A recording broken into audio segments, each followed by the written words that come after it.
Nos dijeron que si le echabas ganas, lo ibas a lograr, que el esfuerzo era la clave, que el trabajo duro rompía cualquier barrera. Pero, ¿qué pasa cuando hiciste todo bien y aún así no llegaste? En un país donde no todos arrancan desde el mismo lugar, ¿de verdad basta con querer? ¿O estamos ignorando que el punto de partida es tan decisivo como la meta? Porque hay quienes corren descalzos en una pista inclinada, mientras otros ya empezaron con tenis de marca, un entrenador y la medalla esperando. Y no se trata de culpar a quien tiene privilegios. Se trata de reconocer que no todos pueden con lo mismo, incluso si lo intentan igual. Hoy vamos a hablar del otro lado del échale ganas, del cansancio de intentarlo todo y sentir que no es suficiente, de los talentos invisibles, de las puertas que solo se abren para algunos. Bienvenidos a Entre Realidades. Aquí no venimos a romantizar el esfuerzo, venimos a preguntar por qué a veces eso ni siquiera alcanza. Todos hemos escuchado el consejo, échale ganas. Pero, ¿qué pasa cuando eso no es suficiente? En México, solo 2 de cada 10 jóvenes de familias de bajos ingresos logran acceder a la universidad, mientras que 8 de cada 10 jóvenes de familia con mayores recursos sí lo hacen. Esto según estadísticas de la OCDE, publicadas en 2023. Es muy común ver 2 jóvenes, la misma inteligencia, la misma disciplina, pero no las mismas oportunidades. Uno puede estudiar en casa con internet de alta velocidad y hasta clases particulares. El otro probablemente camina 40 minutos para llegar a un lugar con acceso a internet y así realizar sus tareas. Este es solo un ejemplo de cómo el esfuerzo no parte del mismo lugar. Y aún así, se nos exige igual. Reconocer el privilegio no es culparse, es entender que hay una trampa en creer que el que quiere puede, cuando el sistema no premia solo el esfuerzo, sino las condiciones invisibles. Para hablar de esto, nos acompañan 2 voces que conocen la desigualdad de cerca. Ella es una mujer que ha estado donde el Estado no llega. Activista, feminista y fundadora de Niñas Feministas MX. Lleva más de 15 años defendiendo a mujeres y niñas en los márgenes del sistema. Andrea Sánchez, bienvenida. Él es abogado, especialista en Derecho Penal y Amparo, catedrático, ponente y conocedor del lado más técnico de un sistema legal que también está lleno de barreras invisibles. Bienvenido, Juan Pablo Gastelum. Gracias. 2 caminos distintos, una misma pregunta en el centro. ¿De verdad basta con echarle ganas? Pues aquí los tengo. Creo que era momento de hablar de un tema sumamente importante, la meritocracia. Y yo quiero empezar esta mesa dándoles la bienvenida. ¿Cómo están? Muchas gracias, muy bien. Gracias por la invitación. Qué bueno. ¿Y tú? Muchísimas gracias. Un saludo a todo el auditorio y agradecerte, evidentemente, por la invitación. Creo que no nos es ajeno esa frase de el que quiere puede, o no, o el si yo pude, tú también puedes. Creo que en este momento es crucial como reflexionar en, ¿de verdad el talento y el esfuerzo en este país bastan? De verdad no. Enfrentamos demasiadas barreras estructurales, hay demasiado conflicto ahorita, por ejemplo, en el tema de las mujeres, hablando específicamente. Sería como decir que no hemos hecho lo suficiente en tantos años en esta lucha por nuestros derechos. Sería como decir, bueno, tantos años de lucha por acceder a los mismos derechos que los hombres, a las mismas oportunidades, y todavía en pleno 2025 no lo logramos. ¿Y qué pasa ahí? ¿Será que no nos hemos esforzado lo suficiente? Claro que no, hemos dado todo, ¿no? Nos ha costado la vida a muchas mujeres en la historia que han luchado por acceder a los derechos y para que todas las niñas y mujeres puedan hacerlo. Entonces, por eso la meritocracia es un tema como difícil. No significa que no tengamos que esforzarnos en nuestra vida, pero sí significa que no es todo lo que se requiere para avanzar y para alcanzar a romper todas estas barreras estructurales que enfrentamos. Okay. Juan Pablo, ¿de verdad todos tenemos las mismas oportunidades? ¿Tú qué piensas? No, de ninguna manera. Mira, retomando un poquito lo que decía Andrea, yo sin duda soy un fiel creyente de que existe una deuda histórica del hombre hacia la mujer, especialmente en un país como este, ¿no? Totalmente. Fíjense, un joven con buen promedio en secundaria, pero con bajos ingresos, tiene 4 veces menos probabilidades de llegar a la universidad que un joven de clase alta con el mismo rendimiento. ¿Por qué creen ustedes que seguimos premiando muchas veces el resultado sin mirar desde dónde lo han recorrido? Hace mucha falta mejorar en cuanto a políticas públicas, ¿no? También hace falta hacer un análisis más reflexivo al respecto, porque si bien está bien reconocer el esfuerzo de las personas por llegar a cumplir sus metas y poder cumplir con sus planes de vida, también tenemos que ser conscientes de que no todas las personas tenemos las mismas oportunidades. Hay varios factores que tienen que ver con este tema de la meritocracia, entre ellos el género. Crecimos condicionados desde que nacemos y somos vistas como mujeres, que nacemos como el sexo femenino. Desde ahí empezamos a tener una cierta educación, unas ciertas exigencias con las cuales tenemos que cumplir, como lo es la maternidad, el sistema de cuidados, y a su vez estas condicionantes hacen que las mujeres no puedan alcanzar todas sus metas y cumplir con sus proyectos de vida. Entonces, sí, totalmente, hasta en la cuestión de la alimentación de las personas. O sea, no le vas a pedir a una persona que no se ha alimentado bien que corra 1 kilómetro a las 12 del mediodía en Hermosillo, o se lo vas a pedir a una persona que sí come bien y que tiene todas las comodidades de descanso en su casa, pues no tendríamos el mismo resultado, ¿no? Es por poner un ejemplo.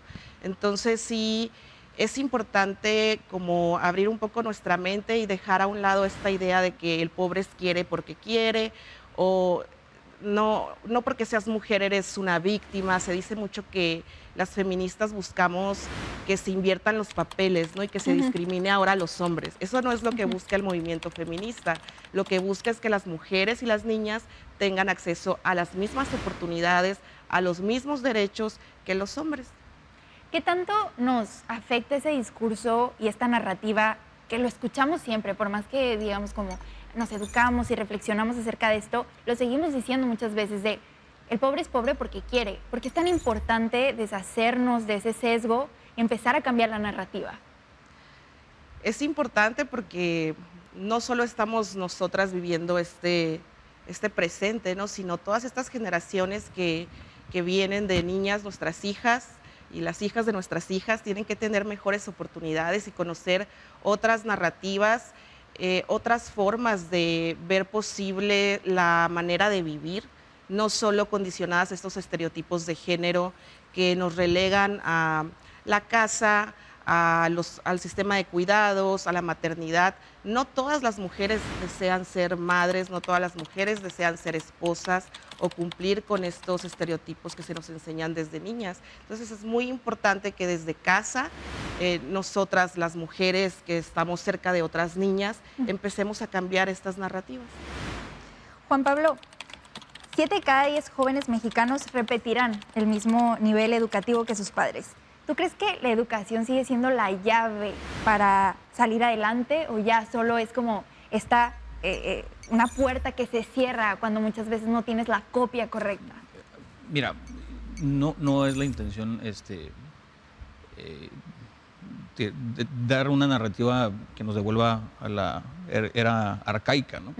Pero sin duda, vaya, yo soy educador y es algo a lo que sin duda yo le he apostado muchísimo. No es la única llave. Yo no lo veo como llave, lo veo como una cuestión elemental. Es un eslabón de una cadena muy compleja, ¿no? Pero sí me ha tocado bastante que muchas veces el mejor calificado, el que tiene las mejores notas, pues no es el que tiene, la mejor aspiración o las mejores oportunidades en el ámbito laboral, económico y demás. Aquí yo creo que mucho tiene que ver, no nada más la educación académica, sino la educación cultural, la educación espiritual incluso, ¿no? O sea, creo que sobra decirlo, no tengo la apariencia de un abogado tradicional, a mucha honra, pero sí hay mucho conservadurismo todavía, ¿no? O sea, por ejemplo, ha habido ocasiones en las que tu servidor, en compañía de mi compañera, llegamos a audiencias y sobre todo en algunos tribunales donde no nos conocen o cuando no me conocían aquí en Hermosillo, no pensaban que era el abogado, ¿no? Pensaban que era otra parte interviniente. Pero ya cuando se ve el trabajo que uno realiza, pues ya, gracias a Dios, ha cambiado la percepción. Pero vaya, yo creo que sí es una cuestión de educación moral. O sea, nos dejamos ir mucho por el influyentismo, por la pantalla, porque soy hijo de fulano, sultano. Entonces, digo, tampoco es un discurso a que ríndete, no es la intención tampoco, pero sí hacer ver y empezar a cambiar, primero que nada, pues nosotros, ¿no? O sea, ¿y desde dónde lo hacemos? ¿Cómo empezamos a cambiar como este discurso? Por ejemplo, yo te puedo decir que en mi equipo de trabajo, en lo que representa la firma de Ciudad Juárez, vaya, todos los afiliados o todos los que formamos parte de la firma, algún día tuvimos un problema legal. Se solucionó, la vida nos dio una segunda oportunidad. Digo, dicen que para sentirte bien contigo mismo, pues tienes que ser tú mismo, ¿no? Entonces yo soy un fiel creyente de las segundas oportunidades y quitar el estigma de la imagen, de que lo que proyecta el conservadurismo, ¿no? O sea, sí soy más de entrar a verificar qué es lo que estoy contratando, qué es lo que estoy haciendo, cómo lo estoy haciendo y demás. Y vaya, por eso a mí y a la compañera nos han tildado de locos, muchísimas veces, ¿no? O sea, en asuntos legales muy delicados donde nos han tildado de que exagerados, las cosas no fueron así, están manipulando las cosas. Bueno, al final los jueces de distrito nos han dado la razón, ¿no? Bendito Dios, que tengo la dicha de ser compañero de ella y que muchas mujeres del colectivo han confiado en nuestra labor y nos hemos convencido de que hemos tenido que penetrar instancias muy difíciles para hacer una realidad oscura a veces, ¿no? Total. Juan Pablo, Andrea, ¿qué les parece si vamos a un corte y ya regresamos? Amigos de Telemax, el día de hoy salimos a las calles de Hermosillo y realizamos un experimento social donde se les muestran dos imágenes, mismo talento, mismo esfuerzo y mismas ganas de salir adelante. ¿Cuál eligen? Vamos a ver las respuestas. Daría la oportunidad a él. ¿Por qué? Siento que tienen menos oportunidades. Parece que porque tienen más esfuerzo por la edad. Ok. Sí, porque a veces uno no tiene ganas de levantarse, se me hace que más esfuerzo no sé. Okay. ¿Por qué? No sé, me da más confianza. Te da más confianza. ¿A él? ¿Por qué? Pues se me hace como más dinámico, más activo, no sé. Ah, perfecto. Nos ocupan más, yo creo. ¿Por qué? Porque, por ejemplo, siento yo, ¿no? Ajá. Como veo así las cosas, que ella le tiene que echar un poquito más esfuerzo. ¿Por qué? Pues nadie mejor que el papá, ¿no? Para que... ¿Usted?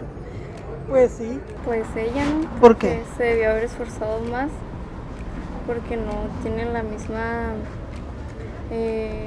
oportunidades como económicas, algo así. Okay. Creo que después de ver este experimento, sabemos que eso es lo que muchas veces pasa en la vida, ¿no? Hablabas ahorita, Juan Pablo, de esta narrativa y este discurso que tenemos como sociedad de siempre asignar una imagen y un estilo de vida a las personas que creemos que se merecen oportunidades o quien no las merece. ¿Qué tan importante es, como se lo preguntaba ahorita Andrea, el cambiar estos discursos? Bueno, sí también, y te quiero preguntar antes, ¿tú piensas que infancia es igual a destino? No, pero sí define. Total. Sí define muchísimo. Yo creo que la infancia definitivamente te marca para definirte como adulto, pero que defina, híjole, eso ya depende de un conjunto de circunstancias que uno va desarrollando en la vida, ¿no? O sea, sin duda. Pero vaya, ahorita lamentablemente sí nos dejamos ir mucho por la imagen, ¿no? Todavía lo veía en el experimento, y ahí sí decía, hay que empezar por uno mismo, y creo que nosotros lo hemos intentado hacer en medida de lo posible, ¿no? O sea, ya el estigma de los tatuajes pues ya se ha ido quitando un poquito, pero híjole, creo que todavía hay mucho conservadurismo en eso, ¿no? O sea, al menos en mi experiencia personal. Andrea, hace rato nos hablabas de cómo nos faltan muchas políticas públicas, ¿no? ¿Cómo quitamos también este discurso o exigimos más políticas públicas, pero además quitamos desde la raíz, desde el sistema, estas opiniones de que las oportunidades ahí están y al final son para quien más se esfuerza, para quien mejor promedio saca, para quien de verdad lo desea y lo quiere? ¿Cómo empezamos a cambiar esas narrativas desde ahí, desde el sistema, para después poder exigir las políticas públicas? Creo que es todo un reto y que es muy difícil, pero no es imposible, sobre todo cuando vemos las opiniones, por ejemplo, del experimento que realizaron. Vemos que la gente ya tiene más conciencia al respecto de estas diferencias y de estos factores que tienen que ver con la meritocracia, como lo comentaba ahorita, que son estos factores de género, de orientación sexual, incluso de cómo nos vemos, ¿no? Lo que hablaba mi compañero sobre los tatuajes, el aspecto físico, el color de piel, la situación económica, de qué familia venimos, de qué apellido tenemos. Entonces, creo que hace falta un gran compromiso de parte de las autoridades y es lo que básicamente buscamos desde la colectividad feminista, incidir en estas políticas públicas y que se apeguen lo más posible a la realidad que enfrentamos actualmente. Por ejemplo, en otros países como en Noruega, que es el primer país que decidió exigirle a las empresas una cuota de género, vemos que se decía que las mujeres querían como eliminar a los hombres, ¿no? del camino empresarial. Y no es para nada el caso, ¿no? Pero sí esto ha ayudado a quitar de estos puestos claves a hombres que no tienen tanto nivel educativo o tanta experiencia o las capacidades para desarrollar alguna actividad, y le ha dado la oportunidad a mujeres que están bien preparadas para esos puestos y que a lo mejor cuando no hay estas políticas públicas, pues las mujeres no llegamos a esos puestos claves, no accedemos a esos privilegios. Total. Y esa pregunta se los quiero hacer a los dos, porque 64% de los jóvenes mexicanos dicen que sienten que por más que se esfuercen, no logran salir adelante. ¿Qué hacemos con toda esa generación que de verdad ya no creen en el esfuerzo? Que dicen, no, es que no tengo tal apellido, es que no tengo las condiciones, es que nací a lo mejor en una colonia en la que siento que no voy a salir adelante. ¿Qué hacemos con todo eso? Híjole, mira, también dentro de las otras labores nada más legales que hacemos en conjunto, atendemos algunas o apoyamos algunas clínicas de rehabilitación. En el tema, donde yo tengo un poquito más de experiencia es en el tema de los hombres, pero en el tema de mujeres, híjole, precisamente eso, la colonia, mi nivel socioeconómico, mi nivel académico, el de mis padres. O sea, aquí, la última vez que vimos la Constitución, el Estado mexicano tiene la obligación de brindar esas oportunidades, y aquí yo creo que es evidentemente una falta de expectativas, ¿sabes? O sea, aquí el punto es cómo le generas expectativa al joven, al 64%. O sea, porque, vaya, yo creo que lo hemos visto, la gran mayoría de jóvenes que andan inmiscuidos en problemas de adicciones han idealizado el narcotráfico, ¿no? O sea, entonces... Que luego criticamos como esa parte, ¿no? Pero no vemos todo el detrás. Entonces, dices tú, bueno, no tiene educación, no tiene alimentación, su familia está padeciendo lo mismo, pues a lo único que aspira es... ¿Sí me explico? O sea, alguna vez escuchaba, ahorita hablaba de Noruega, mi compañera, el país más feliz del mundo, según estadísticas de la ONU, e incluso decía yo, bueno, al mexicano, un productor de precisamente ese género de música, decía, es que al mexicano le das eso, le das que se pegue una friega toda la semana en su trabajo y el fin de semana se sale de esa realidad y vaya, se mete en ese mundo de borrachera, etcétera, y se hace una historia que realmente no es. Algo muy semejante a lo que pasaba en el pasado con el estigma del ama de casa, ¿no? Que veía la novela y vaya, o sea, entonces aquí nosotros le hemos apostado a la educación, al menos, ¿no? O sea, creemos que eso te abre un poquito más de expectativas y si bien es cierto, no es la llave central, pero sí te abre un poquito más de oportunidades, ¿no? O sea, tentativamente. Andrea, ¿cómo le pides a alguien que sueñe en grande si ni siquiera sabe lo que va a cenar hoy? Porque también nos vamos como muchas veces a juzgar el detrás, ¿no? A ver que hoy jóvenes se han enfocado en narcocorridos, en esta cultura que aspira a cosas que a lo mejor, bueno, no son las ideales. Pero ¿por qué ignorar todo ese sistema detrás y no ver circunstancias tan normativas como el que un joven, bueno, diga, ¿por qué me pides soñar si no tengo que cenar hoy?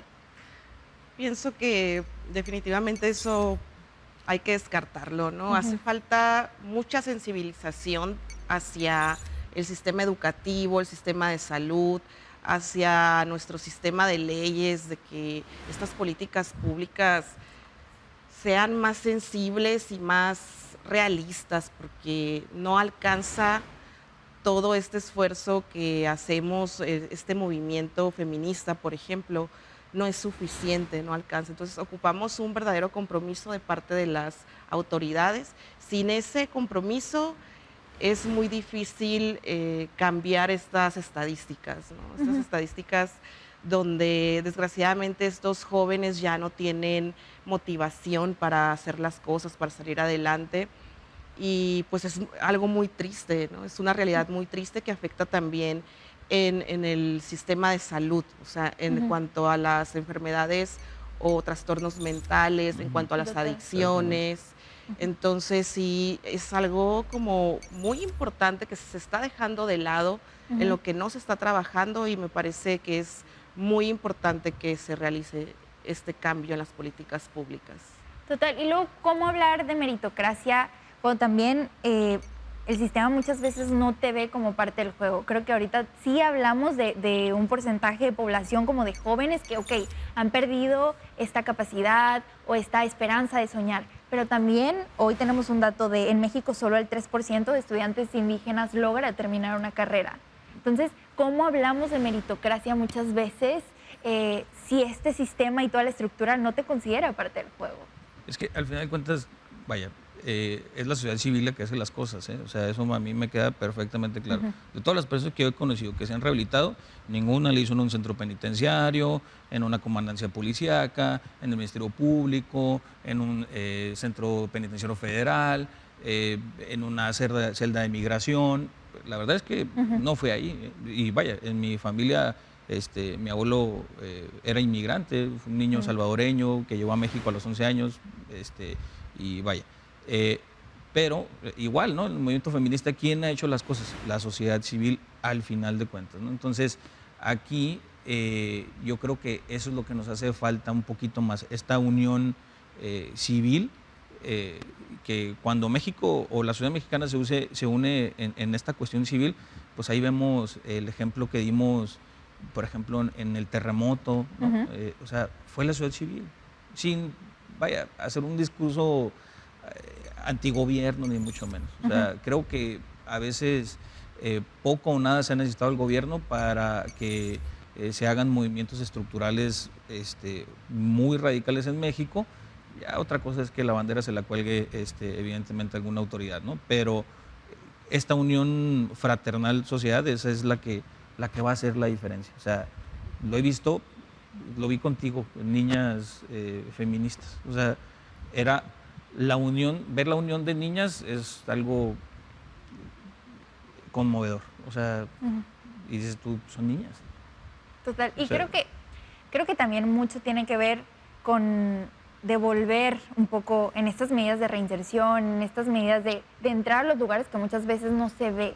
¿Cómo podemos empezar a entrar? Aparte de que la sociedad civil como tenga este coraje de hacerlo, ¿cómo ponernos otra vez estos ojos de empatía, quitar el juicio de, bueno, tú no eres o tú no te ves o tú no estás en un lugar como privilegiado, y cómo usar estas herramientas de privilegio ahora sí para entrar a esos lugares que no se ven. Es que el problema, mira, yo considero, y es una tesis que nosotros hemos trabajado, consideramos que hay una imitación gubernamental al gobierno gringo. O sea, el error, hablando específicamente de derecho penal, el error, hemos optado porque la solución al error, la solución al crimen, sea evidentemente un castigo y una cuestión punible durísima, durísima. O sea, aun cuando el sistema legal permite oportunidades de una segunda oportunidad sin dejar antecedente penal a la persona, a veces te topas con que no, y sin ningún argumento, ¿no? Entonces, aquí yo creo que la forma es que México encuentre una reconciliación propia. México le dijo al mundo cómo se hacía el derecho social. O sea, nosotros fuimos precursores en la ley de amparo, en la ley federal del trabajo y demás cosas, y dejar de imitar esta cultura criminal gringa, ¿no? O sea, porque definitivamente somos países muy diferentes. Y vaya, el castigo no es la solución. Totalmente. O sea, no lo es. Sí hay una sanción, pero no es la solución. Para terminar, en una respuesta corta, creo que podemos sonar repetitivos, pero creo importante reiterarlo. ¿El talento y el esfuerzo bastan o es mentira?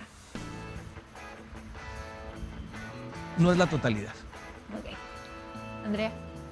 Hay talento, pero hacen falta oportunidades, hace falta apoyo. Es como esta frase de hay talento, solo falta apoyarlo. La unión, ¿no? Es lo que ahora sí que la unión hace la fuerza.